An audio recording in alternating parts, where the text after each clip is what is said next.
Friends and family of the man who died after an encounter with police are wanting answers tonight.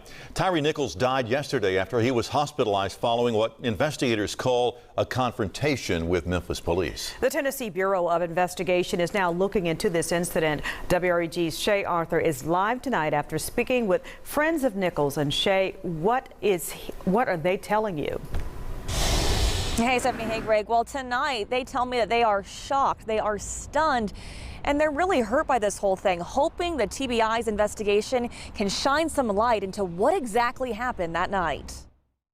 So many questions tonight. What exactly happened during a traffic stop Saturday night that landed 29-year-old Tyre Nichols in the hospital and ultimately led to his death a few days later? We all want to find out what happened. Perry Williams didn't feel comfortable showing his face on camera, but was friends with Nichols. What happened to him, he didn't deserve. It's really sad. He didn't deserve that.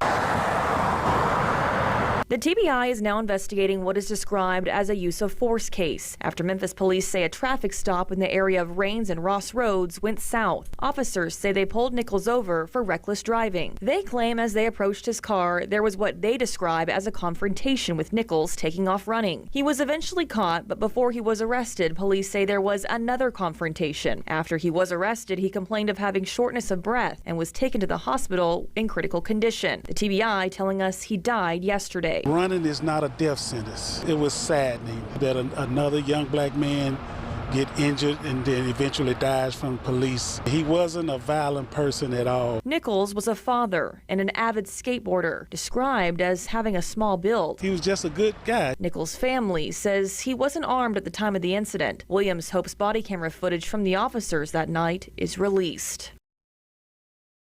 And right now, it's unclear exactly how many officers are involved in this case. They are on leave, which is pretty routine during one of these investigations. We did ask MPD how many officers were involved. They told us all available information has been released. We're live downtown tonight. Shay Arthur, WREG, News Channel 3. All right, thank you, Shay. And we've learned this afternoon that Nichols was an employee at FedEx. The company said in a statement, "We are deeply saddened by the tragic loss of our team member, and our thoughts are with our colleagues, family, friends, and coworkers during this difficult time.